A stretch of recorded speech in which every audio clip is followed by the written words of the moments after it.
පින්වත් ඔබ හැමදෙනාටම ජීවිතය අවබෝධයෙන් යුතුව ගත කරන්නට දහමින් ඔබට මඟ විවර කර දෙන බෞද්ධ ආරූප වාහිනිය ඔබ වෙත sannivedanaya කරනු ලබන බුදුමග සද්ධර්මානුශාසනා මාලාවේ අද දවසේ දේශනාව මෙලෙසින් ආරම්භ කරන්නට අප සූදානම් වන්නේ. සුපුරුදු පරිදි අද දවසේත් මේ උතුම් වූ ධම්සභා මණ්ඩපය වෙත වැඩම කොට වැඩ හිඳින ගෞරවනීය පින්වත් ස්වාමීන් වහන්සේ ඓතිහාසික ලබුනෝරුව කන්ද ආරණ්‍ය සේනාසනයේ ධර්මාචාර්ය පූජනීය මාන්කඩවල සුදස්සන ගෞරවනීය පින්වත් ස්වාමීන් වහන්සේ අපි හැමදෙනාම පළමුවෙන් සාදු නද නංවා নমස්කාර පූර්වකව පිළිගනිමු. සාදු සාදු සාදු. අද දවසේ උතුම් වූ සද්ධර්ම දේශනාව වෙනුවෙන් පින්බර දායකත්වය ලබා දෙමින් කටයුතු කරන්නේ නිහාල් රණසිංහ මහත්මයා, නීලමණී රණසිංහ මහත්මිය ප්‍රදාන පවුලේ පින්වත් පිරිස එකමුතුවෙන්. ගෞරවනීය පින්වත් ස්වාමින් වහන්සේට අපි নমස්කාර පූර්වකව ආරාධනා කර සිටිමු මෙතෙන් සිට මේ උතුම් වූ සද්ධර්ම දේශනාව පවත්වන්නට. අවසරයි අපේ හාමුදුරුවනේ. සාදු සාදු සාදු. समन्ता चक्रवालेषु अत्रा गच्छन्तु देवता सद्धम्मं मुनि राजस् सुनन्तु सग्घ मुखदं धम्मसवन कालो अयं बदन्ता ධම්මස්සවන කාලෝ අයං බදන්තා ධම්මස්සවන කාලෝ අයං බදන්තා නමෝ තස්ස භගවතු අරහතෝ සම්මා සම්බුද්දස්ස නමෝ තස්ස භගවතු අරහතෝ සම්මා සම්බුද්දස්ස නමෝ තස්ස භගවතු අරහතෝ සම්මා සම්බුද්දස්ස යතෝ යතෝ සම්මසති කන්දානං උදයබ්බයං ලබතේ පීති පාමොජ්ජං අමතං තං විජානන්ති. සදා පූජනීය වන්දනීය මහා සංඝරත්නයන් අවසරයි. පින්වත් සිල්මෑණියෝ, වරක් ප්‍රමුඛ ශ්‍රද්ධා බුද්ධ සම්පන්න කාරුණික පින්වතුනි, මේ පින්වත් සියලු දෙනාම දැන් සූදානම් වෙන්නේ තම තමන්ගේ ජීවිතවලට බොහෝ වටිනාකමක් ලැබෙන, ලැබපු මනුස්ස ජීවිතයේ හිස් නොවන වටිනා කුසල ධර්ම රාශියක් සිද්ධ කරන්නට.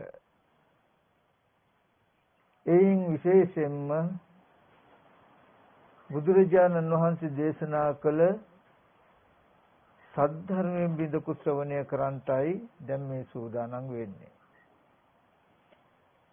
අපි මුලින්ම මතක් කළොත් අද මෙබඳු කුසල ක්‍රියාවක්, මෙබඳු පුණ්‍ය ක්‍රියාවක් සිද්ධ කරන්ට හේතුපාදක වෙච්ච කාරණාව කුමක්ද කියලා බොහොම සත්පුරුෂ අදහසින් කටයුතු කරන අපේ ඒ පිටකොට්ටේ නිහාල් රණසිංහ මැතිතුමත්, එවැගේම නීලමණී රණසිංහ මැතිණියත් යුග ජීවිතයකට පැමිණිලා මේ ඔක්තෝබර් 15 වෙනිදාට යුග දිව්‍ය තමන්ගේ දිවි ගමනේ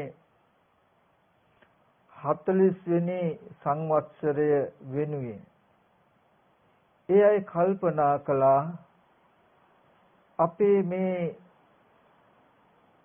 දීර්ඝ ගමනේ ආපු ඒ ගමන ගැන ආපහු හැරිලා ආවර්ජනා කරලා බලනකොට අපේ ලැබපු ජීවිතේට යහපතක් එකතු කරගන්න අපි දෙන්නටම පුළුවන් වුණා එකට එකතු වෙලා. අද මේ බඳු අවස්ථාවක් පිරෙන මේ මොහොතේ ඒ නිමිති කරගෙන තව බොහෝ දෙනෙකුටත් යහපතක් උදා කළ දෙන්න ඕනේ කියන අදහස් ඇතුවයි මේ පින්කම සූදානම් කළේ.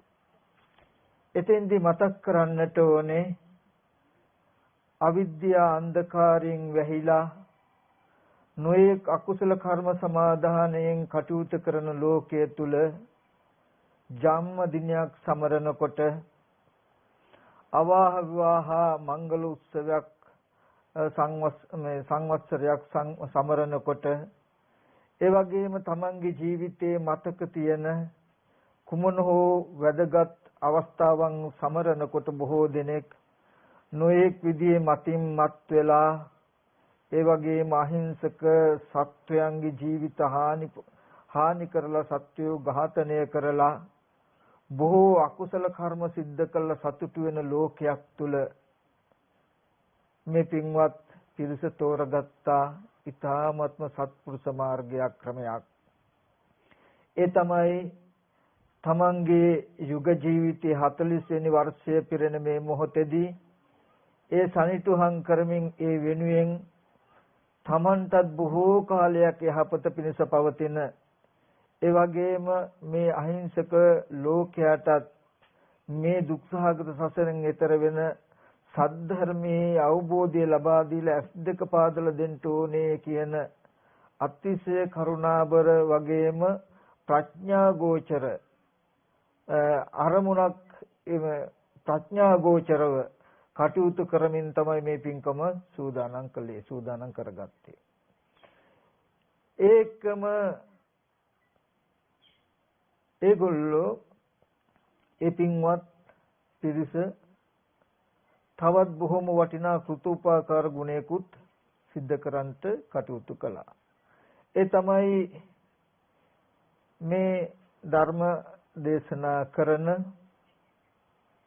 මේ ආවාස කුටිය ඒ නිහාල් රණසිංහ මැතිතුමත් ඒ වගේම නිලමණි රණසිංහ මැතිණියත් ඒ වගේම නාවල රාජගිරියේ එරාන් ලයනල් කරුණානායක මහත්මයා ඉශානි අබේසූරිය සියානි අබේසූරිය මෑණිය ඇතුළු ඒ පින්වත් පිරිසත් කියන මේ දෙපිරිසම මූලිකව එකතු වෙලා මූලික ධන පරිත්‍යාගයෙන් මේ ආවාස කුටිය හදලා ලඝුගරු භාණ්ඩ සහිතව සංඝසතු කරලා පූජා කළා.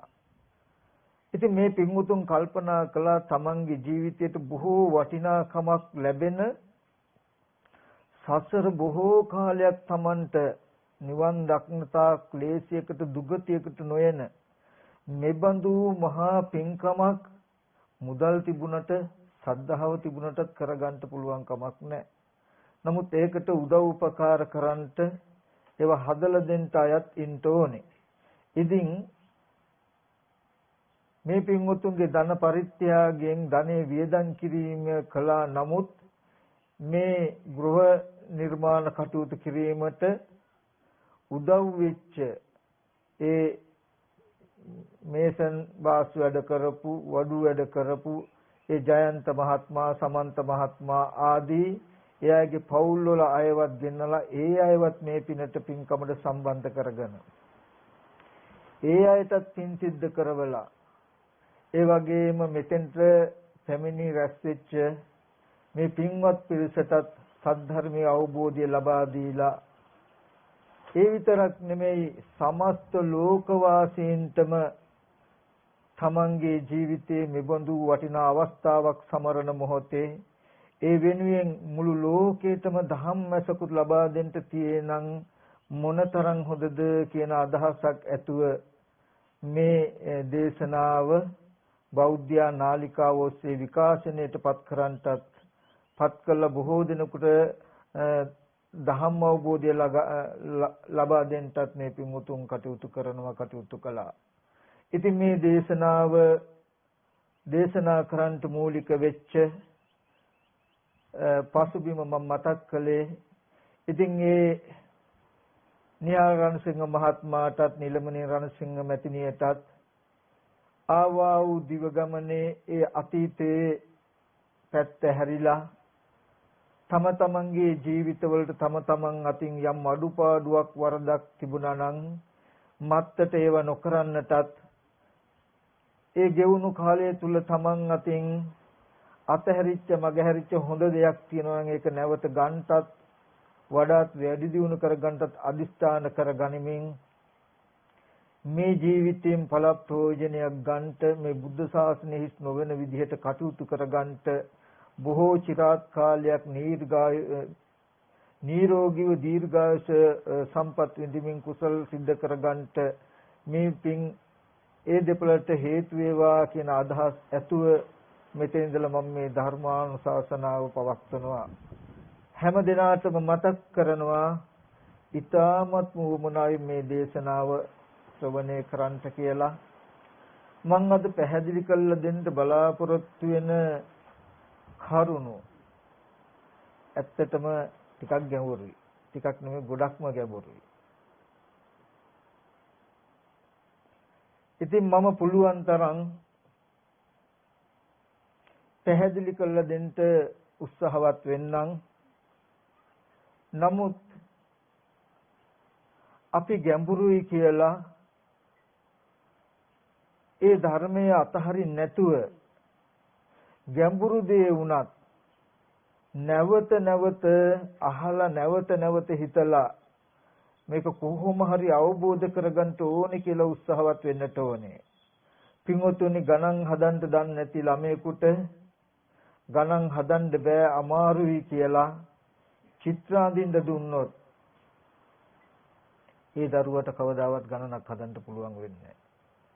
නමුත් ගණන් හදන්න බැරි දරුවට නොයෙක් විදිහේ උපායන්ගෙන් උපායශීලීව ආදරෙන් කරුණාවෙන් සැරකල්ලා මේ මොන විදිහට හරි නැවත උත්සාහවත් කෙරෙව්වොත් කවදාම හරි දවසක ඒ දරුව ගණනක් හදනවා. ඒ වගේ පින්වතුනි අවිද්‍යා අන්ධකාරයෙන් අති දීර්ඝ සංසාරකේ මේ අත දුවන සැරිසරන අපිට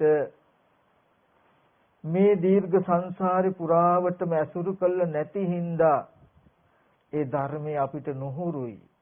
ඒ නුහුරුකමයි මේ ගැඹුරයි කියලා කියන්නේ. බලන්න නරක වචනයක් අසභ්‍ය වචනයක් හෝ සාමාන්‍ය කතාවක් බලන්න හොඳින් යොමුකන් දීගෙන ඉන්න ඕනේ. ඒබඳු කතාවක් කරන තැනක යන්තම් අපි ගියත් යන ගමන් ඇහුණත් හොඳට මතක තියෙනවා. ඒකට හේතුව මොකද? බොහෝ කාලයක් සසර ඒබඳු කතා අපිට හුරුයි. ඒබඳු කතා අපිට පුරුදුයි. ඒබඳු කතා අපි හොඳට ඇසුරු කරලා තියෙයි. ඉතින් මේ නීවරණ ධර්මයන් ගෙවෙන ආශ්‍රව ධර්මයන් ක්ෂය වෙන විරාගයේ පිණිස නිරෝධයේ පිණිස නිර්වාණයේ පිණිස පවතින දහම් කරුණු දහම් වචන අපිට හුරු නැහැ පුරුදු නැහැ. ඒ හින්දා තමයි අපිට ඒවා අපහසුයි වගේ ගැඹුරුයි වගේ හිතෙන්නේ. ඉතින් අපි ඒක අපහසුයි ගැඹුරුයි කියලා හිතන්නේ නැතුව නැවත නැවතත් ඒ දහම් කරුණු හොඳට ශ්‍රවණය කරමින් ටිකින් ටික හෝ හිතින් හිතලා කටයුතු කළොත් අපිට ඒ ධර්මය නොබෝ දවසකින් නොගැඹුරු ස්වභාවයට පත් කර ගන්න පුළුවන්. පින්වතුනි මොහොතකට සිහිපත් කරගන්නට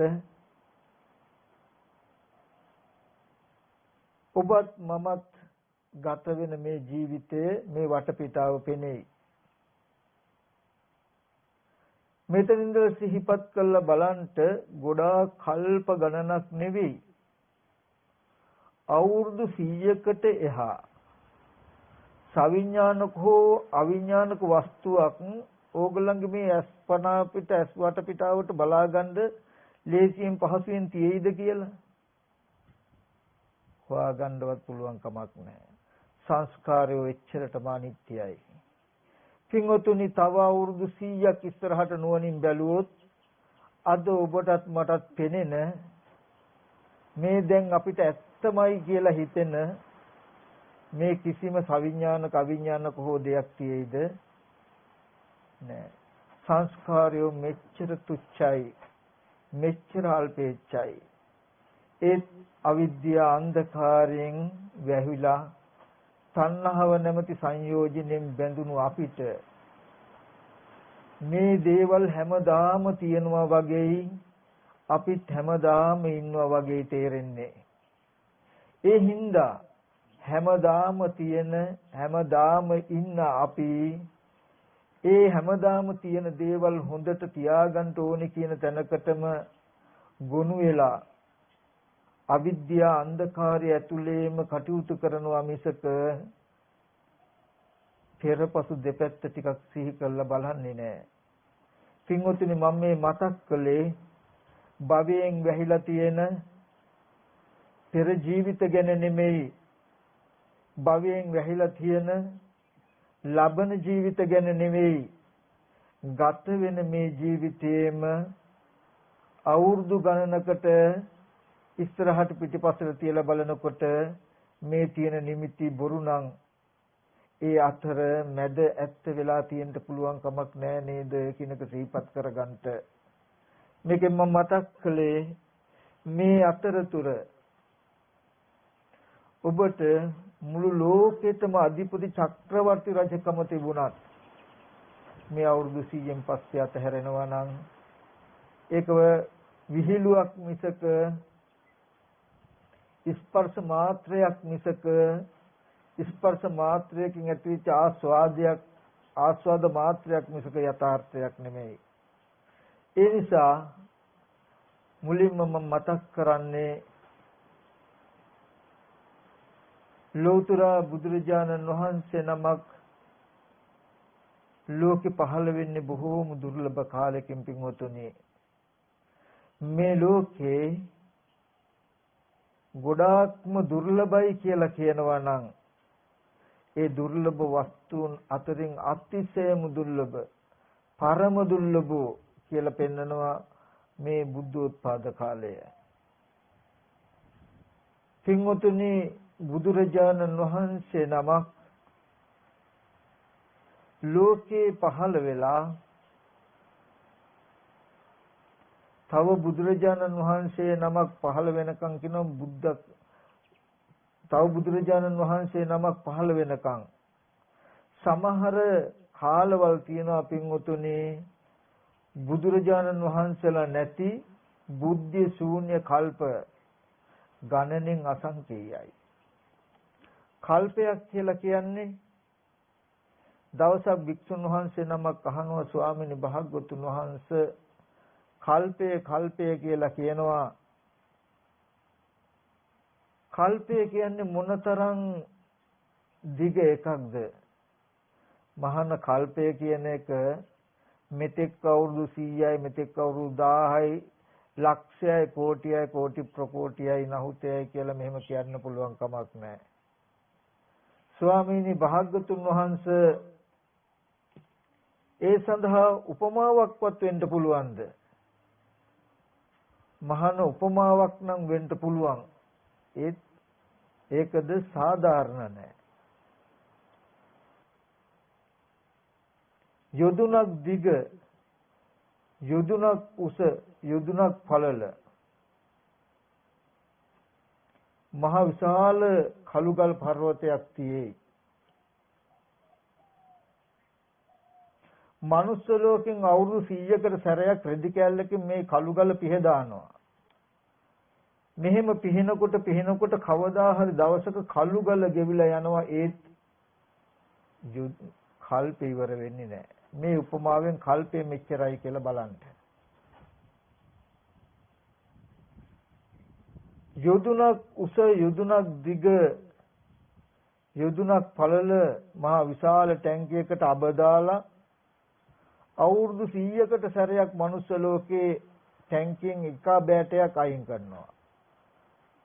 වහාම වේගෙන් ශීඝ්‍රව මේ ටැංකිය අබ ඉවර වෙනවා. ඒත් කල්ප ඉවර වෙන්නේ නැහැ. මහණෙනි මෙසේ දත යුතුයි කියලා පෙන්නනවා. මෙන්න මේ බුදුරජාණන් වහන්සේ නමක් පහළ වෙලා තව බුදුරජාණන් වහන්සේ නමක් පහළ වෙනකම් බුදුවරු නැති කල්ප ගණනින් අසංකේයයි කියන්නේ. ඔන්න බුදුරජාණන් වහන්සේ නමක් පහළ වෙලා බුදුරජාණන් වහන්සේ නමක් පහළ වෙන්නේ නැතුව ඔන්න එක කළු ගලක් ගෙවිලා ගියා. අර වගේ ගල් පර්වත 10ක් 15ක් 20ක් 100ක් 1000ක් ලක්ෂයක් කෝටියක් ප්‍රකෝටියක් ගෙවිලා ගියා. මේ වගේ මහ විශාල කළුගල් ගෙවිලා යනවා වගේ කල්ප ගෙවිලා යනවා. ඒ බුදුරුන් වහන්සේලා ලෝකේ නැහැ. එහෙම කල්ප අසංකේය ගණනක් ගිහිල්ලා තමයි ලෞතර බුදුරජාණන් වහන්සේ නමක් පහළ වෙන්නේ. ඒ පහළ වෙලා මේ අහිංසක ලෝකයට සසර දුකින් එතර වෙන පණිවිඩය පෙන්වනවා. එතෙක් මේ ලෝකයා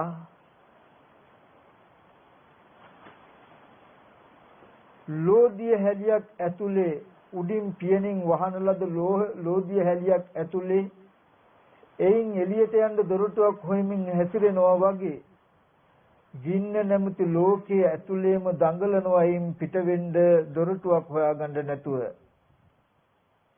ඉතින් බුදුරජාණන් වහන්සේලා තමයි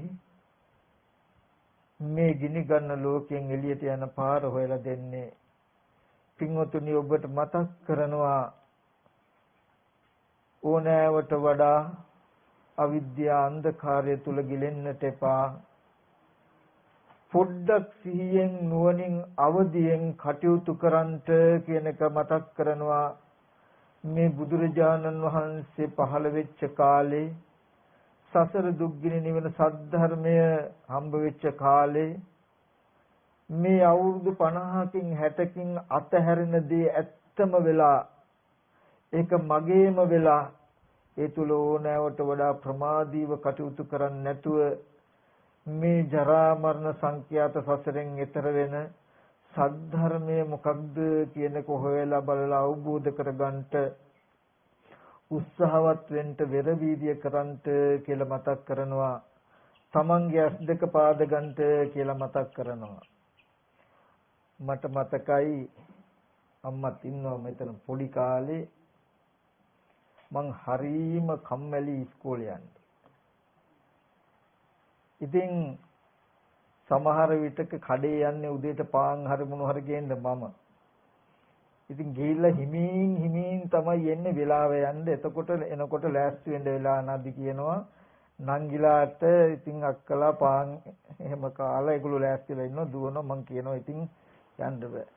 මට මතකයි අම්මා අඬනවා අනේ පුතේ ඇස් දෙක පාද ගනිමු පුතේ කියලා අඬනවා. එතකොට ඔන්න පොට්ටි කරගෙන දුවනවා මම. අම්මා අඬනකොට බයයි. ඒ වගේ අද අම්මා ඇතුළු මේ අම්මලා ඔක්කොටම කියනවා අනේ ඇස් දෙක පාද ගන්න මේ සසර දුකයි කියන පණිවිඩය කියනවා. ඉතින් ඒ නිසා එදා ලෝකේ මගේ ඇස් දෙක පාදන්න කටයුතු කළා වගේම මේ සසරින් එතර වෙන්න තම තමන්ගේ ඇස් දෙක පාද ගන්න කියලා මතක් කරනවා. ඒ වගේ මතක් කළා මේ බුද්ධෝත්පාද කාලේ මනුස්ස ජීවිතයේ තියෙන වෙලාවේ සද්ධර්මයේ නැමැති ආලෝකයෙන් ඇස් දෙක පාදගෙන මේ ජරා මරණ සංඛ්‍යාත සසර දුක නිමා කරගන්නට කියන එක මතක් කළා. මගේ මේ මම මාතෘකා කළ සූත්‍ර පාඨය ඔයගලන්ට විස්තර කරලා දෙනවා. හොඳින් ශ්‍රවණය කරන්ට කියලා මතක් කරනවා. යතෝ සම්මසති ඛණ්ඩානං උදයබ්බයන් ලබතේ පීති පාමොජ්ජං අමතන්තං විජානතං. මේ ගාථාව තියෙන්නේ බුදුරජාණන් වහන්සේ දේශනා කළ ත්‍රිපිටක ධර්මයේ කුද්දක නිකායේ ධම්මපද පාළියේ භික්ඛු වර්ගයට අයිති ගාථාවක්. තථාගතයන් වහන්සේ දේශනා කරනවා යතෝ සම්මසති ඛණ්ඩානං උදයබ්බයන් ලබතේ පීතිපාමොජ්ජං අමතන්තං විජානතං. යතෝ යම් තැනක සම්මසති සම්මර්ෂණය කරනවා ඛණ්ඩානං උදයබ්බයන්. යම් තැනක උපදින ඒ තැන ස්කන්ධයන්ගේ උදේවැය නුවණින් මෙනෙහි කරනවා නම් ලබතේ පීතිපාමොජ්ජං අමතන්තං විජානතං. නිවන දැනගෙන ඊටමත් ප්‍රීති ප්‍රමෝදයටපත් වෙනවා කියලා මතක් කරනවා. එතකොට ඒ තැන ස්කන්ධයන්ගේ උදේවැය ඇතිවීම නැතිවීම බලනකොට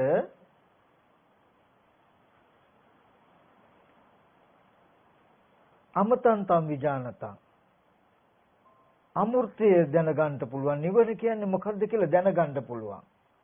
ඒ නිවන දැනගන්නකොට දකින්නකොට අතිශය ප්‍රීති ප්‍රමෝදයටපත් වෙනවා. අමතන්තම් විජානතං ලබතේ පීතිපාමොජ්ජං. ප්‍රීති ප්‍රමෝදය දෙක ලැබෙනවා. ප්‍රීති ප්‍රමෝදයේ සහිත කෙනාගේ හිත නොබෝ කලකින් සමාධි වෙනවා. සමාධිගත මනසට ඇත්ත ඇති හැටි දකිනවා. ඇත්ත දකිනකොට සියලු සංස්කාරයන්ගේ කලකිරිලා නොයලිලා සියලුම සංස්කාර ධර්මයන්ගෙන් හිත මිදෙන නොබෝ දවසකින්ම. ඉතින් මෙතෙන්දී අපි පොඩ්ඩක් නුවණින් බලමු ඒ තැන ස්කන්ධයන්ගේ උදේවැයි බලන්නේ කොහොමද කියලා. ඒක ඉස්සෙල්ලා ඒ තැන ස්කන්ධයන්ගේ උදේවැයි බලන්නේ ඇයි? එහෙම බලනකොට නිවන දකින්නවා කියන්නේ මොකක්ද කොහොමද කියන මේ කාරණා ටිකත් පොඩ්ඩක් අපි සාකච්ඡා කරලා සම්මර්ෂණය කරලා බලන්න ඕනේ, බලන්න සුදුසුයි. එතකොට මේ ස්කන්ධයන්ගේ උදේවැයි බලන්ට කියලා කියන්නේ පින්වතුනි වෙන මොකුත් නෙමෙයි. මෙන්න මේ පංච උපාදානස්කන්ධ ලෝකය බොරුවක් වෙන්නේ, හිස්සුවක් වෙන්නේ, ශුන්‍යවක් වෙන්නේ, මායාවක් වෙන්නේ එතකොටයි. ඒ ස්කන්ධයන්ගේ උදේවැය කියලා කියන්නේ පංච උපාදානස්කන්ධ ලෝකේ ඇති වෙන හැටි හා නැති වෙන හැටි. පංච උපාදානස්කන්ධ ලෝකය ඇති වෙච්ච හැටි හා නැති වෙච්ච හැටි බලනකොට, ඇති වෙච්ච හා නැති වෙච්ච හැටි දකිනකොට ඉබේම යාට නිවන කියන්නේ මෙන්න මේක නේද කියලා දැනෙනවා. එතනින්ම මම අද තව කාරණාවකුත් මතක් කරනවා. අද නිවන් දකින්න නොයෙක් විදිහේ අවවාද අනුශාසනා ඕන තරම් අපිට ලැබෙනවා, ලබා ගන්න පුළුවන්, අහ ගන්න පුළුවන්. හැබැයි ඒ ලැබෙන අවවාද අනුශාසනාවන් 100ක් ගත්තොත් ක්‍රමවේදයන් 100ක්, මාර්ග 100ක්, එක එක තැන් වලින් එක එක ක්‍රම පනවනවා, එක එක ක්‍රම උගන්වනවා නිවන සඳහා කියලා. ඇයි මෙහෙම වෙලා තියෙන්නේ? නිවන ගොඩාක් හින්දා. එක එක්කෙනා හිතාගෙන ඉන්න නිවන කියලා හිතාගෙන ඉන්න ආකාරයන් තියෙයි. අන්නේ නිවන කියලා හිතාගෙන ඉන්න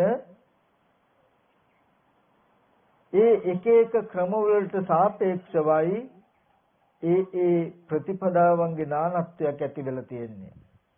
නමුත් පින්වතුනි සැබෑවටම නිවන කියන ධර්මතාවය මෙන්න මේකයි කියලා අපි තෝරගත්තොත් කවදාම හරි දවසක මුළු ලෝකෙටම එකම එක මාර්ගයක් පනවන්න වෙනවා, එකම එක මාර්ගයකට එන්න වෙනවා. ඒ හින්දා මම මුලින්ම නිවන කියන්නේ මොකක්ද කියන කාරණාව පොඩ්ඩක් පැහැදිලි කරන්න උත්සාහවත් වෙන්න. අපි ගොඩාක් දෙනකොට හිතෙනවානේ මේ නිවන කියන්නේ මොකක්ද කියලා. මොකද මට මතකයි අපේ තාත්තා කියනවා මේ අනේ මට නම් නිවන් දකින්න ඕනේ ඔය සැපත් නැහැලු දුකත් නැහැලු ගිහිලෝ නිකම් පැත්තකට වෙලා ඉඳ හරි කම්මැලි එතකොට කියලා හිතනවා. ඒ කියන්නේ හිතන්නේ මේ නිවන කියන සැපත් නැති දුකත් නැති තැනකට ගිහිල්ලා මේ ගෙඩි පිටින්ම මිනිස්සෙක් වගේ කෙනෙක් ගිහිල්ලා ඉන්නවා වගේ කියලා. එතකොට අපි හොඳට බලමු. අද ගොඩාක් දෙනෙක් හිතන්නේ සමහර කෙනෙක් කියනවා මේ හිස් අවකාශයේ වගේ නිවන. තව සමහරු කියනවා මේ කිසියම් දෙයක් නැති හිස් බව අරමුණු කරන එක තමයි නිවන. තව කෙනෙක් කියනවා කෙලෙස් නැති, කෙලෙසුන්ගේ මිදුණු ප්‍රභාස්වර මනසයි නිවන, පොදු මනසයි නිවන කියලා. මේ විදිහට නිවන කියන්නේ මොකක්ද කියලා එක එක විදිහේ අර්ථකථන රාශියක් ලෝකෙ තුල තියෙයි. නමුත් මමත් නිවනට කාරණාවක් පෙන්වන්න නිවන කියන්නේ මෙන්න මේකයි කියලා. බුදුරජාණන් වහන්සේ නිවන කියලා පෙන්වුවේ විසංඛාර ගතං චිත්තං තණ්හානං khය මජ්ජගා විසංඛාරගත ස්වභාවයට ගිය විසංඛාරගත ස්වභාවයට ගිය මනසටයි තණ්හාව ක්ෂය වෙන්නේ කියන තැනකින් තණ්හා නිරෝධය නිවනයි කියන තැනකින් තථාගතයන් වහන්සේ පෙන්වුවේ. එකම නිදසුනකින් උපමාවකින් මතක් කළොත් නිවන කියන්නේ තමන්ට බාහිර කිසිම දෙයක් නෑ නේද කියලා හිස්කමකට හිස් බවකට යොමු කරන එක නෙමෙයි. එතකොට තමන්ගේ සිතෙන් නැත්තම් විඥාණයෙන් ශුන්‍යතාවය ආරමුණු කරලා ඒ තියෙන්නේ ඒක සංකතයි. කිසිම දෙයක් නෑ නේද කියලා හිතනකොට ඒ අනිමිත්ත බව ආරමුණු කරලා විඥාණයෙන් ඒකටත් සංකතයි. මුකුත්ම නැතිකමක් අරමුණු කළොත් මුකුත්ම නැතිකමෙන් ශුන්‍යයි. නමුත් නැතිකම කියන ධර්මතාවයෙන් අශුන්‍යයි. නැතිකම කියන එක නැති වෙලා නැහැ. නමුත් කැටි කළා නිවනට මම වචනයක් කියන්නම්. සංස්කාරයන්ගේ සංසිඳීමයි නිවන කියලා කියන්නේ. සංස්කාරයන්ගේ සංසිඳීම කියලා කියන්නේ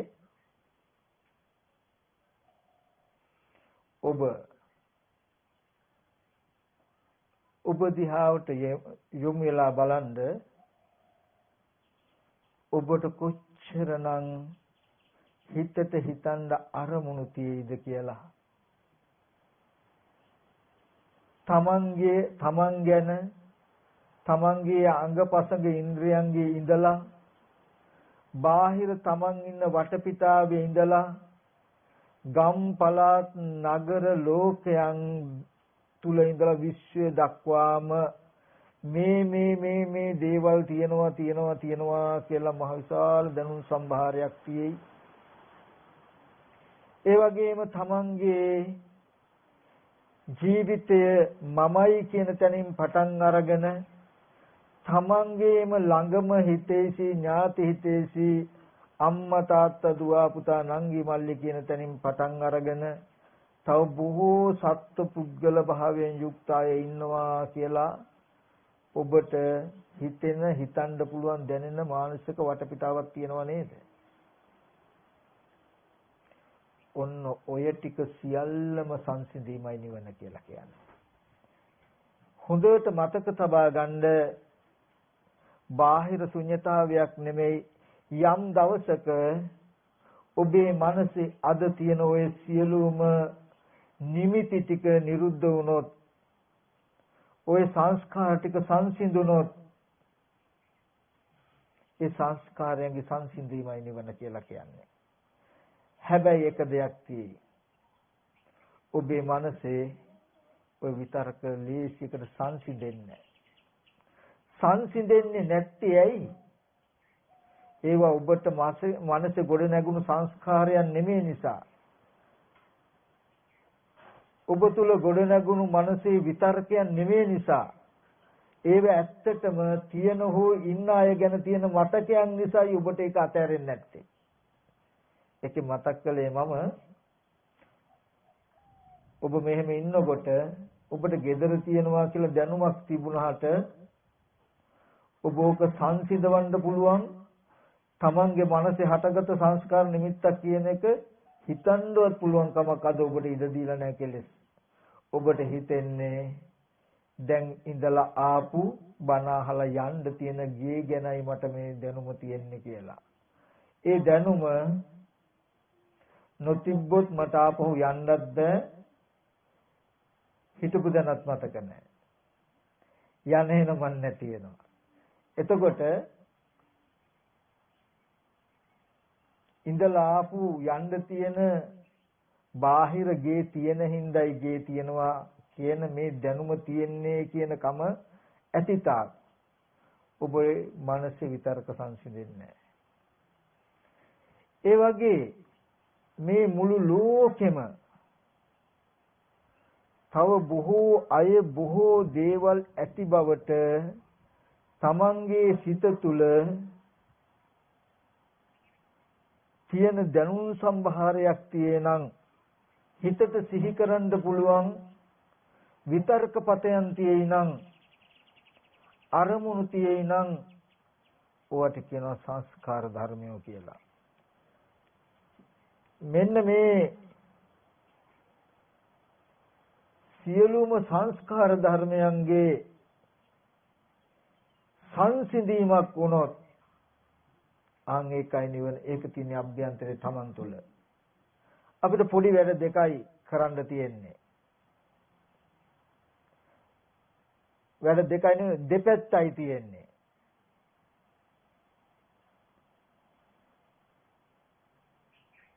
දෙපැත්ත කියලා කිව්වේ අපිට යම් දැනුමක් මතකයක් තියෙයි නම් මේ දැනුම මතකය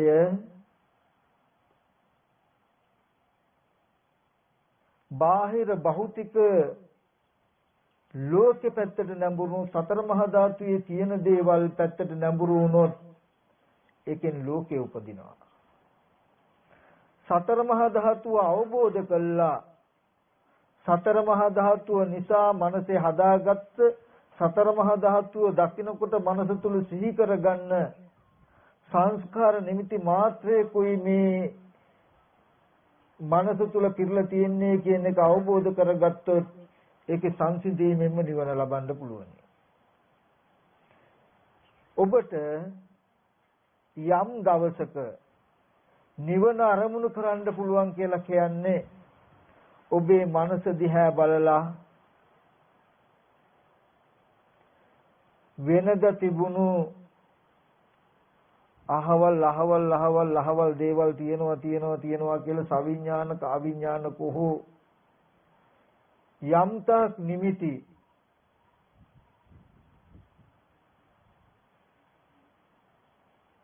තමන්ට හසු වෙන්නේ නැතුව තමන්ගේ මනසේ ඒ නිමිති සංසිඳීමෙන් සංස්කාරයන් සංසිඳීමෙන් ඉපදිලා තියෙන අනිමිත්ත ලක්ෂණය අරමුණු කරන්න පුළුවන් නම් අරමුණු වෙනවා නම් ආන්ගකට කියනවා නිවන අරමුණු වෙනවා කියලා. මෙතෙන්දී ඊටමත් සූක්ෂම දෙයක් තියෙයි. කිසිම දෙයක් නැහැ කියලා බාහිර කිසිම දෙයක් නැහැ කියලා නැති බවකට හිත යොමු කළොත් විඥාණයෙන් තව කිසිවක් නැහැ කියන අරමුණක් ඇති කරගත්ත මිසක එක සංස්කාරයන්ගේ සංසිඳීම නෙමෙයි. සංස්කාරයන්ගේ සංසිඳීමෙන් කිසිම සංස්කාර ධර්මයක් සිතට හසු නොවනකම අරමුණු කරන්න පුළුවන් නම් ආන් ඒක නිවනයි. ඒකේ මතක් කළේ අද ඔබට අඬන්න වැළපෙන්න දුක් වෙන්න සතුටු වෙන්න තියෙන මේ සියලුම නිමිති ඔබගේ මනසෙන් යම් දවසක ගෙවුනද ඒ තමයි ඔබ නිවන සාක්ෂාත් කරගත්ත දවස. ඒක කරන්න පුළුවන් එකම එක දෙයකටයි.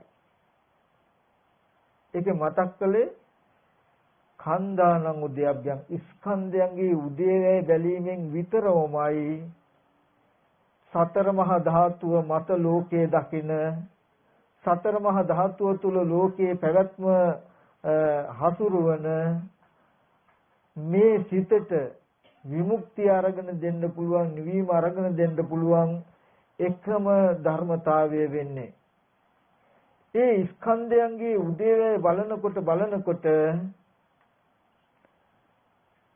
සතර මහා ධාතුව මත පතිත වෙලා තියෙන බැසගෙන තියෙන මේ සිත අනුක්‍රමයෙන් සංස්කාර නිමිති අරමුණු කරගන්න තැනකට පැත්තට යොමු වෙනවා.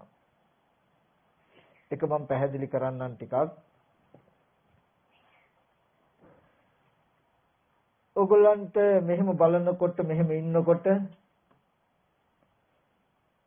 තමන්ගේ දරුවෙක් ඉන්නවා කියන හැඟීම තියනවා වෙන්න පුළුවන්.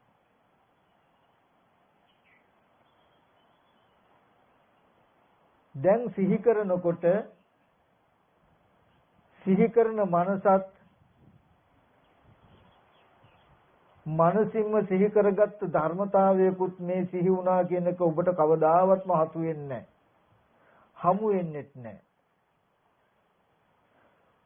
සිහි කර ගන්නකොටම ඔබේ සිත වේගෙන් නැඹුරු වෙලා බාහිර භෞතික රූපයක් පැත්තට ගිහිල්ලා ඔබව නවත්තනවා මෙන්න දරුවා කියලා. එතකොට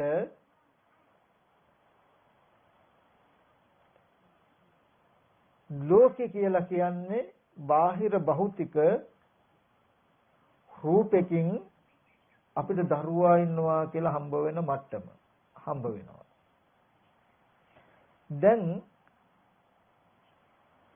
අපි හොඳට ඔක බැලුවොත් ටිකක් ඇත්තටම වෙලා තියෙන දේ මොකක්ද කියලා ඇස් ඉදිරි පිටට හම්බ වෙන රූපයක්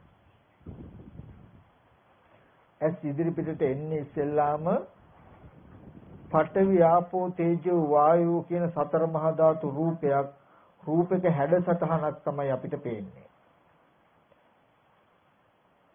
ඒ පේන හැඩසටහන පේනකොට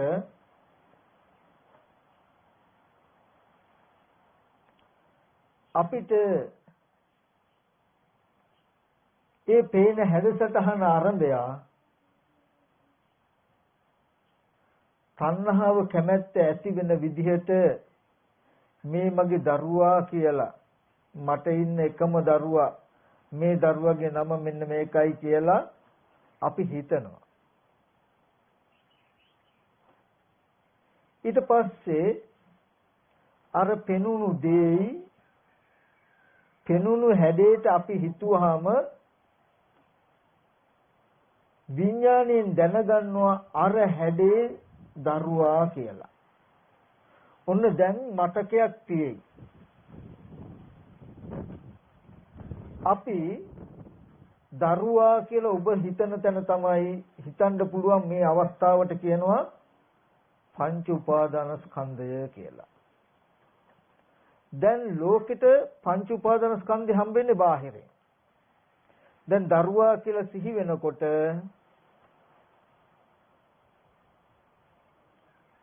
ඔය දරුවා කියලා සිහි වෙච්ච නිමිත්ත හැදුන හැටි ඕගොල්ලෝ දන්නේ. ඇස් ඉදිරි පිටට සතර මහා ධාතු රූපයක් ආවේ කන බොන ආහාරයෙන් හැදුණු රූපයක් ආවේ ඒ රූපේ හැඩෙයි පෙවුනේ ඒ රූපෙටයි මේ මගේ දරුවාගේ නම මෙහෙමයි මට ඉන්න එකම දරුවා කියලා ඒ රූපෙ දිහා බලාගෙන හිතනද ඒ නිමිත්ත අරඹය තමන් තුල ඡන්ද රාගයක් ඇති වෙනවා කැමැත්තක් ඇති වෙනවා විස්තරේකුත් එක්ක මේ හැඩේ මගේ දරුවගේ කියන හැඟීමක් තමයි දැන් තියෙන්නේ. ඒ අත්දැකීම විඥාණයට පවරලා ඒ ඇහත් රූපයත් දෙක නිරුද්ධ වෙනවා. දැන් ඕගොල්ලෝ හැඩයක් හිතාගෙන ඉන්නවා. මේ මගේ දරුවා කියලා. බලන්න යනවා කියලා කරන්නේ මොකද්ද? ආපහු සතර මහා ධාතු රූපය තියෙන තැනට ඇහැ අරගෙන යන එක තමයි කරන්නේ. ගිය ගමම්ම අද මේ ඇති කරගත්ත මතකය සිහිපත් කරගන්නවා. අපි දන්නේ අද ඇති කරගත්ත මතකයයි සිහිපත් උනේ කියලා අපි හිතනවා දරුවා මම දැක්කා කියලා. අපිට බාහිර වස්තුවක් බාහිර ද්‍රව්‍යයක් දරුවෙක් හරි මිනිසෙක් හරි වටිනා දෙයක් හරි වෙලා තියෙන තාක් කවදාවත්ම දුකෙන් මිදෙන්න බෑ. මම ඕක ඔයගලන්ට තේරෙන පැත්තකින් මතක් කරන්නම්කෝ. අපි දැන් සිහි කළොත් අපිට සල්ලි සිහි කරන්න පුළුවන්. රුපියල් 5000 කුලයක් සිහිපත් කරගන්නකෝ බලන්න. ඔන්න දැන් සිහිපත් කරගත්තොත් ඔන්න ඒ සිහිපත් කරගන්නකොට සල්ලි කඩදාසි පොලෙත් තේනවා. ඒකේ හැඩෙත් තේනවා. 5000යි කියලා කරපු විස්තරෙත් තේනවා. 5000ක් කියලා දන්න කමකුත් තියෙයි. ඔතන තියෙනවා ස්කන්ධ පංචකය. ඔය දැන් සිහි කරගන්නවා කියන්නේ පංච උපාදාන ස්කන්ධය. කියලා 5000ක් කියලා හිතන තැන. දැන් අපි බලමු මේ රුපියල් 5000ක් කියන දැනුම Taman තුල ඇති උනේ කොහොමද කියලා. ඉස්සෙල්ලාම ඇස් ඉදිරි පිටට එන්නේ නොයෙක් විදිහේ වර්ණ ගැන්වූ කඩදාසි කොලයක්. ওই කඩදාසි කොලේ එනකොට මේක රුපියල් 5000ක් මේක ගත්තොත් මේ දේවල් කරන්න පුළුවන් කියලා අපි හිතනවා. හිතන ක්‍රමයටම තණ්හාව යෙදෙනවා. දැන් අර රූපේ දකින්නකොට මේක රුපියල් 5000 ගත්තාම මට මේ වැඩ කරන්න පුළුවන් මෙච්චර වටිනවා කියන එක වේගෙන් මේ හිත වැඩ කරනවා. ඔක හිතන්නේ කවුද? මේ කඩදාසිය S2 ඉදිරිපිට තියාගෙන ඉන්න තමන්. හිතනකොට මේ ඉදිරියෙන් තියෙන රූපේ බලාගෙන තමන්ගේ මනසේ වටිනාකමක් යෙදෙනවා. දැන් මේ කුලේ බලාගෙන තමන්ගේ මනසේ යෙදෙනවා මොකද්ද? වටිනාකම. ඕගොල්ලෝ දන්නේ අපි දන්නේ කුලේ බලනකොට වටිනාකමක් ඇති වෙන විදිහට හිතලා මන් තුල වටිනාකමක් ඇති වෙලා තියෙනවා කියලා දන්නේ. නොදන්නා කමින් දෙවනුවට ඒ වටිනාකමක් ඇති වෙච්ච එකට කියනවා තණ්හාව කියලා. තණ්හාපච්චය උපාදාන කියලා කියන්නේ තමන් තුල තණ්හාව ඇති වුණා කියලා දන්නේ නැති හින්දා මේ කඩදාසියයි වටින්නේ කියන තැනට අපිපත් වෙනවා. උපාදාන කරගන්නවා කියන්නේ අපි කඩදාසිය දකින්නකොට තමන්ගේ සිතේ වටිනාකමක් ඇති වෙනවා. ඒක දන්නේ නැති හින්දා වටින්නේ කඩදාසියයි කියන පැත්තට නැඹුරු වෙනවා. ඔන්න දැන් අපිට අපේ මනස පේන්නේ කුලේ වටින එකක් හැටියටයි දැන් පේන්නේ. උපාදාන පච්චය භව කියන්නේ වටිනා සල්ලි තියනවා වගේ තමයි දැනකින් තමයි අපිට පේන්නේ. වටිනා 5000 කොළ මේ හැම තැනම තියනවා වගේ තමයි අපිට දැනෙන්නේ දැන්. දැන් භවයේ තියනවා කියලා කියන්නේ ಜಾති 5000 කොළ ඉපදිලා. දැන් ඕගලන්ට දුක මොකද්ද? ඔය 5000 කොළේ ලෙඩ වෙනවා වගේ තමයි යෝක තැන් වල වේයෝ කෑවු. දුක එනවද නැද්ද? එනවා. එකම තැන තිබිලා දිරලා ගියොත් දුක. හොරු ගත්තොත් දුක. මේ කඩදාසි කොළ කෑල්ල ඉරුණොත් වේයෝ කෑවොත් මීයෝ කෑවොත් මොන විදිහකට හරි මොකක් හරි හානියක් වුණොත් දුක එනවද නැද්ද? එනවා. දැන් ඔය දුක නැති කරන්න ඕගලන්ට කරන්න පුළුවන් දේ මොකද්ද? දැන් තණ්හාව කියලා අමුතුවෙන් එකක් ගන්න දෙපා. අමුතුවෙන් තණ්හාව වැඩක් කළා මොකද්ද? මේ කඩදාසිය වටිනාකමට පෙන්නනකම හදන්න වැය වෙලා එක. තණ්හාව නිකන් හිටියේ නෑ. තණ්හාව කළා වැඩක් මොකද්ද? උපාදාන කළා කියන්නේ මේ කඩදාසියයි වටින්නේ. පේනවා චක්කු සම්පස්ස පච්චය වේදනා කියන්නේ කඩදාසිය පේනවා. වේදනා පච්චය තණ්හා කියන්නේ පේනකොට වටිනාකමක් දැනෙනවා. තණ්හා පච්චය උපාදානං කියන්නේ මේ එක එක වැඩක් කරනවා. මේ කඩදාසියයි වටින්නේ කියන තැනට කඩදාසිය අල්ලගත්තා. දැන් බාහිර පැත්තට ආවා. දැන් මනස පැත්ත පේන්නේ. උපාදාන පච්චය භව කියලා කියන්නේ දැන් වටිනා සල්ලි කොළ තියෙනවා. එතකොට බාහිර තියෙනවා. භවපච්චය ජාති කියන සල්ලි කියලා જાතියක් ඉපදිලා දැන් ඕගලන්ට. දැන් සල්ලි කියන එක જાතියක් හැදිලා හැදිච්ච දෙයක්. ජාතිපච්චය ජරා මරණ ශෝක පරිදේ දුක් දුම්නස්. දැන් ඒ જાතිය නිසා සල්ලි කොලේ ඉපදුනා කියලා කියන්නේ උපන්නේ මොකද්ද? දුක. ඔය සල්ලි කොලේ වේයෝ කෑවත් දුක් වෙනවා, කාව කෑවත් දුක් වෙනවා, ඉරිලා ගියත් දුක් වෙනවා, හොරු ගත්තත් දුක් එනවා. එන්නේ නැද්ද? එනවා. ඒ හින්දානේ හුරු ගණේ කියලා කොච්චර ආදරෙද කියනවනම් කබඩ් වල ඔය තැන් වල දාලා අපි වහන්නේ. හරි. දැන් ඔය දුක නැති කරන්න ක්‍රමයක් කියන්න මට. හදිසියේ ඒ සල්ලි කොලේ කාව කෑවෙත් නැහැ, වේයෝ කෑවෙත් නැහැ, මීයෝ කෑවෙත් නැහැ, නැති වුනෙත් නැහැ, සේප්පුවේ දාලා තියාගන්න පුළුවන් වුණා. හැබැයි ඒක එතකොට පරිස්සම් කරලා තමන්ගේ ඇහැ දිරලා, කනනාසය ශරීරය දිරලා, මේ පැත්තෙන් අතහැරෙන්න උනා. සල්ලි කොලේ දිරුවේ නැහැ, හැබැයි තමන් දිරලා.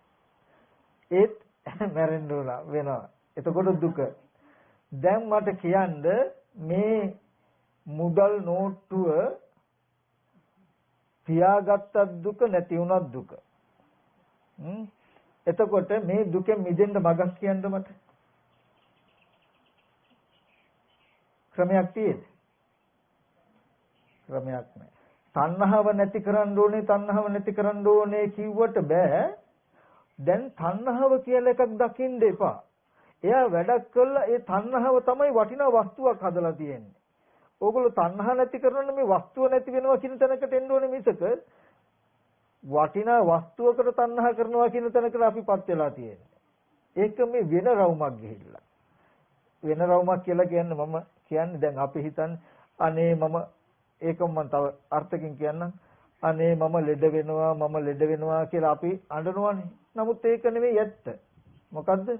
රූපේ ලෙඩ වෙනවා. ලෙඩ වෙන රූපෙට මම කිව්වා දැන් මම ලෙඩ වෙනවා කියලා එකක් හදාගෙන. ඒ වගේ සිද්ධියක් මේ තියෙන්නේ. හරි. ඔය විදිහටයි දැන් 5000 කොලේ හැදුනහම දුකනේ. හරි. 5000 කොලේ කඩදාසියේ වගේම ඇස් ඉදිරි පිටට කන බොන ආහාරයෙන් හැදුණු සතර මහා ධාතු රූපයයි ආවේ. චක්කු සම්පස්සපච්චය වේදනා. දකින්නකොටම ආදරයේ සිනහස කියන තැනකින් තමන්ගේ හිතේ තණ්හාව යෙදෙනවා. තණ්හාව වැඩක් කරන මේ මගේ දරුවා කියලා රූපේ උපාදාන කරනවා. අර කඩදාසිය 5000 කිරුවා වගේ මේකේ වගේ දරුවා කියන තැන දැන් හිත පැත්තේ මුකුත් නැහැ.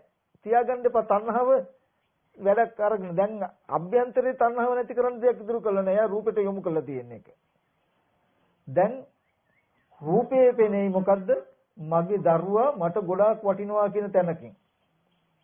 භවය කියන්නේ මට දරුවෙක් ඉන්නවා. ජාති දරුවෙක්ගේ ඉපදීම කියලා කියන්නේ දුක. දැන් දරුවා ලෙඩ වුණොත් දුක එනවද නැද්ද? මහලු වුණත් මරුණත් දුක එනවද නැද්ද? දුක එනවා.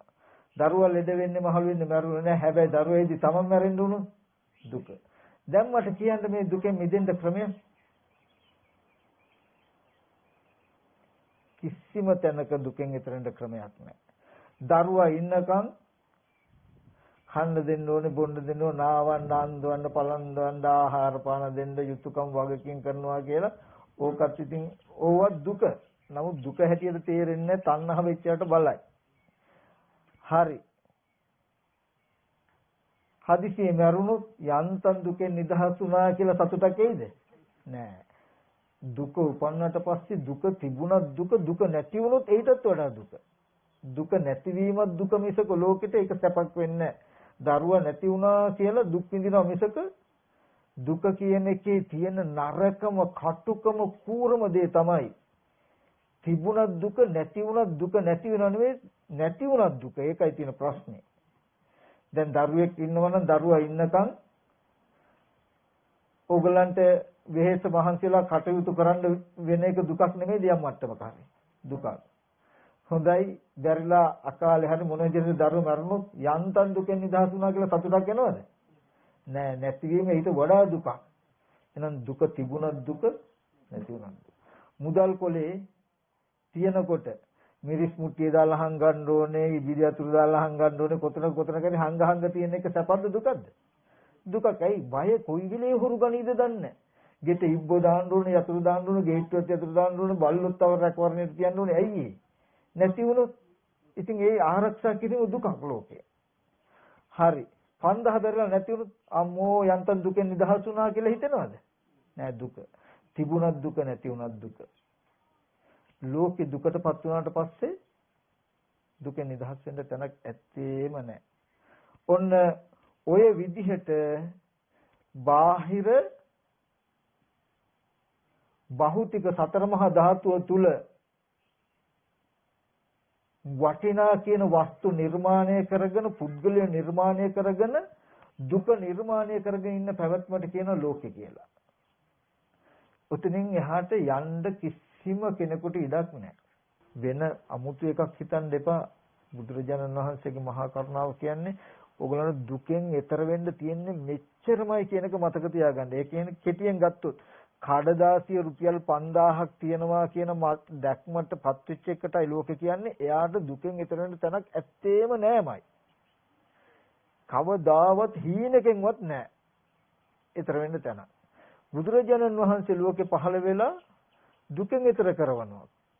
5000 කොලේ කැඩිලා බිඳලා නැතිලා දුක් විඳින මනසක් තියනවා නම් පෙන්නන ඔය දුකට හේතුව දකින්ද ඔය කඩදාසිය වටිනාකමට පෙනුණු තණ්හාව නිසා කියලා. කඩදාසිය වටිනවා කියලා දුක් විඳින ලෝකෙට කියනවා කඩදාසිය කැඩිලා බිඳිලා අඬන වැළපෙන ලෝකෙට කියනවා බුදුරජාණන් වහන්සේ ඔය කඩදාසිය නැති වෙනකොට කැඩෙනකොට බිඳෙනකොට ඔබට දුකක් ආවනම් දුකක් ආවේ ඔය කඩදාසිය වටිනාකමට පෙනෙන තමන්ගේ මනස උපදින තණ්හාව නිසායි.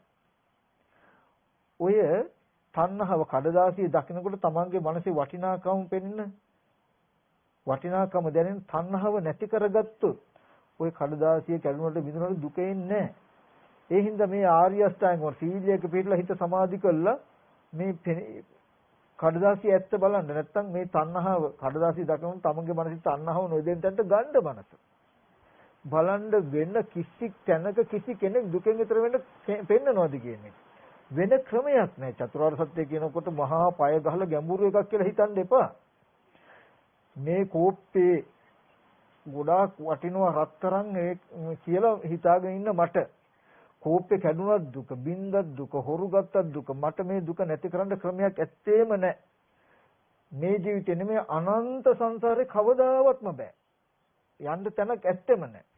ඒ දුක් විඳ විඳ දුකෙන් ඈතර වෙන්න තැනක් නැතුව දඟලන මං කෙරෙහි අනුකම්පාවෙන් බුදුරජාණන් වහන්සේ දේශනා කරනවා කෝප්පේ කැඩුනහම බිඳුනහම හොරු ගත්තාම ඔබට දුක් විඳින්න වෙනවනම් ඔය දුකට හේතුව කෝප්පේ කැඩුනක හෝ බිඳුනක හෝ හොරු ගත්ත එක නෙමෙයි ඒක ලෝක ධර්මතා.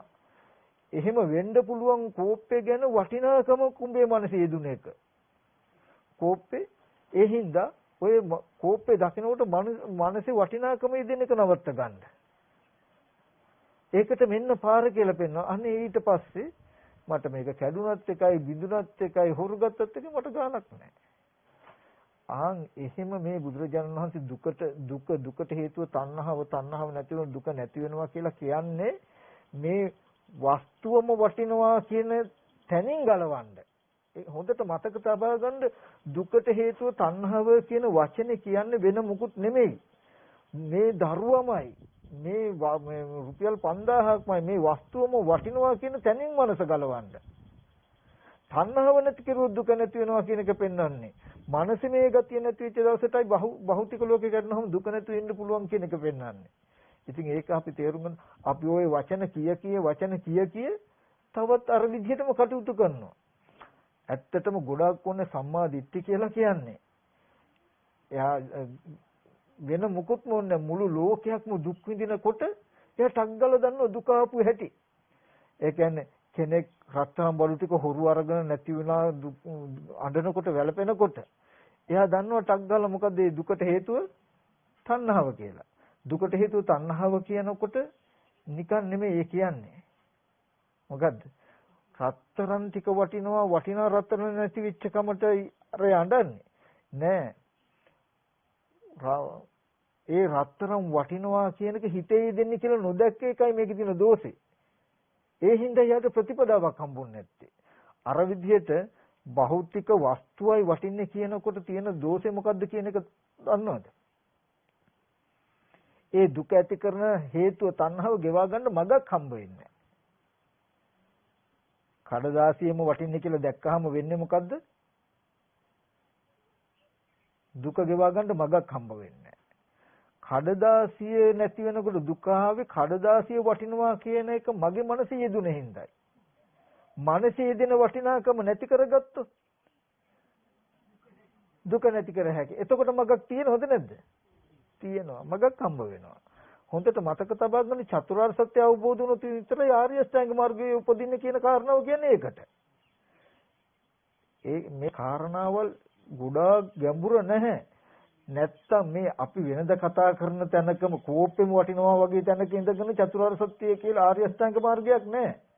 මේ දරුවමයි මුණුපුරාමයි කියන තැනක ඉඳගෙන ඕගොල්ලෝ තව සීල සමාධිත් වඩනවා අපි. නමුත් දරුවා මුණුපුරා කියන තැනින් මිදෙන්නමයි මේ මිදෙන්න දකින්නකම ආර්ය අෂ්ටාංග මාර්ගය මම කියන එක තේරෙනවද? දැන් අපි හිතාගෙන ඉන්නේ 5000 වෙනම තියෙනවා අපි ආර්ය අෂ්ටාංග මාර්ගය වෙනම වඩනවා. එහෙමනේ අද කරන්නේ නේ. මේ 5000 තියෙනවා. ඒව කැඩුනහම බිඳුනහම අඬනවා වැළපෙනවා. දුක නැති කරන්න ආර්ය අෂ්ටාංග මාර්ගයත් වඩනවා. නමුත් ආර්ය අෂ්ටාංග මාර්ගය කියන්නේ මොකක්ද? කෙටියෙන් ගත්තොත් ලෝකයා 5000 නැති වෙලා අඬනකොට වැළපෙනකොට ආර්ය ශ්‍රාවකයා දකින්න කොහොමද? ditthi සම්පන්න පුද්ගලයා. ඔය කඩදාසිය දකිනකොට හිතේ වටිනාකම යෙදෙන එකයි අඬන්න වැළපෙන්න හේතුව. තමන්ගේ මනසේ තියෙන වටිනාකම ගෙවා ගත්තොත් එයා සල්ලි නිසා එන දුකෙන් නැති වෙන්න සල්ලි පරිස්සම් කඩදාසි පරිස්සම් කරන එක වෙනුවට ආර්ය අෂ්ටාංග මාර්ගය වඩනවා නේද? ඉතින් මම මේ කියපු ටික පොඩ්ඩක් හිතන්න මම හිතනවා මේ ටික නුවණක් තියෙන කෙනෙකුට ගොඩාක් වටිනවා කියලා. මොකද මනුස්ස ජීවිතයකට අපිට හම්බ වෙන්නේ අපි අවිද්‍යා අන්ධකාරේ බුද්ධෝත්පාද කාලයක වුණත් අබුද්ධෝත්පාද කාලයක වගේ බාහිර භෞතික වස්තුන් ඇත්ත වෙච්ච ලෝකෙක එහෙමම ඇත්ත වෙලා පය ගහලා ඉඳගෙන ආර්ය අෂ්ටාංග මාර්ගයක් වඩන එකක් ගැනයි අපි කතා කරන්නේ. නමුත් මට අද ඕනේ උනේ එහෙම නෙමෙයි. ඔයගලන්ට පෙන්වන්න මේ සතර මහා ධාතු මේ චතුරාර්ය සත්‍ය කියන්නේ සම්පූර්ණයෙන්ම අපිව දුකෙන් මුදවන්න තියෙන හේතුවෙන් අයින් කරන්න ප්‍රතිපදාව. එතකොට මේ දුක ඇති කරන ක්‍රමයේ වෙනස පෙන්වන්න හඳුර ගන්නවා. ඉතින් හඳුනගෙන ඕනම දෙයක් Taman ටග්ගල සිහි කරගන්න එක දෙයක්. ඒ වස්තුව වටිනවා නෙමෙයි ඒ වස්තුව වටිනවා කියලා මට දැනෙනවා. දෙකක්. මේ කෝප්පේ වටිනවාම කියන එකයි කෝප්පේ වටිනවා කියලා Tamanට දැනනවා කියන එකයි දෙකක්. හැබැයි මේ දෙකේ ලොකු වෙනසකුත් තියෙයි. කෝප්පෙන් වටිනවා කියන කෙනාට යන්නේ නමන්නේ මගක් නෑ දුක නැති කරන්න. කෝප්පේ වටිනවා කියන එක මට දැනෙනවා කියනකොට මගක් තියෙයි. ඒ වටිනාකම තමන්ගෙන් ගලවලා දැම්ම හැකි අයින් කරුව හැකි එදාට දුකෙන් නිදහස් වෙනවා. ඒ ටිකයි මට මේ මුළු දේශනාව පුරාවදිම ඕගොල්ලන්ට වගේම සමස්ත මුළු ලෝකෙකටම දී ගන්න ඕන පණිවිඩය. ඉතින් මෙන්න මේ ටිකෙන් ඒකාන්තෙන් දුකෙන් මිදී ගන්න පුළුවන්.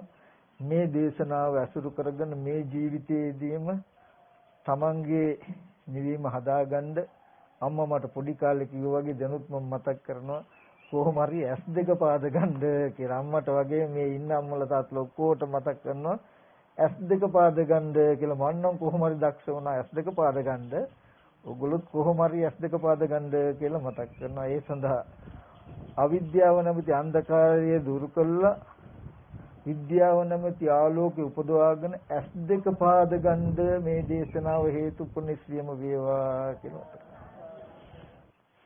හොඳයි එහෙනම් කල්පනා කරගන්නට අද මේ දේශනාව තුළින් ජනිත වෙච්ච මේ සියලුම කුසලයන් ලෝකයේ සම්බුද්ධ ශාසනයත් මේ පින්වතුන්ගන් මේ පින්වතුන්ගේ ගෙවල් දොර රැකසක් සාදිස්ත්‍රාන්ට අධිග්‍රහිත වූ ඒ වගේම මේ ආරණ්‍ය ශ්‍රේෂ්ඨ අධිග්‍රහිත වූ ශාසන මාම විස්තරකාරක සියලු දෙවියෝ මේ පින් අනුමෝදන් වෙත්වා දෙවියන්ගේ දිවිසර වඩා වර්ධනය කරගන්න මේ දිව්‍යත් පතන බෝධියකින් උතුම් වෙන සෙනසුත්වා කියන තැනින් අපි දිගට පින් අනුමෝදන් කරමු. ආකාසට්ඨා ච බුම්මට්ඨා දේවා නාග මහිද්దికා පුඤ්ඤන්තං අනුමෝදිත්වා චිරන් රක්ඛන්තු බුද්ධ ශාසනං. ආකාසට්ඨා ච බුම්මට්ඨා දේවා නාග මහිද්దికා පුඤ්ඤන්තං අනුමෝදිත්වා චිරන් රක්ඛන්තු බුද්ධ ශාවකං. ආකාසට්ඨා ච බුම්මට්ඨා දේවා නාග මහිද්దికා පුඤ්ඤන්තං අනුමෝදිත්වා භෝජනතු. ඒ වගේම අද මේ සත්පුරුෂ පින්කම සූදානම් කරපු අපේ පින්වත් නිහාල් මහත්මයා නිලමනි මහත්තයා මේ සියලුම දෙනා සිහිපත් කරගන්න මේ තුලින් ජනිත වෙච්ච මේ සියලුම කුසල ධර්මයන් තම තමන්ගේ නමින් සිට කාලය යාත්‍රා කළා වූ දෙමාපිය ගුරුවරු නෑදෑ බන්දු මිත්‍රාදී යම් ඥාතිකන සමයක් සිටිනන් ඒ සියලු දෙනාට මේ පින් අනුමෝදන් කරනවා. ඒ පින් අනුමෝදන් වූ ඒ අය දුකෙන් මිදී සපවත් භාවයට පත් වීම උතුම් නිවන සැනසෙත්වා කියන අදහසින් අපි ඥාතින්ට පින් අනුමෝදන් කරමු.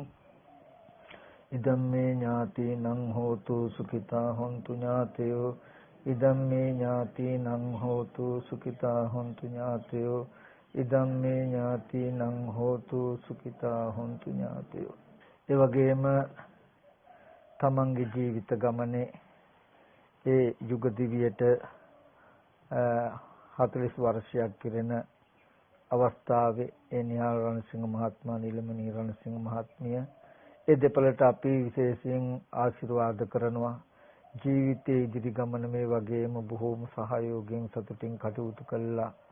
ස්වාමීන් වහන්සේලාට ශාසනයට අනේ පිටිසිතුමා විසාකා වගේ බොහෝම ආදරේ සෙනෙහසි අම්මා තාත්තා කෙනෙක් වගේ වෙමින් ශාසනයට ස්වාමීන් වහන්සේලාට උදව් උපකාර කළා. ඒ වගේම තමන්ගේ වටපිටාවේ ඉන්න අනිත් අයගේ තැස් දෙක පාත ගන්න උදව් උපකාර කළා.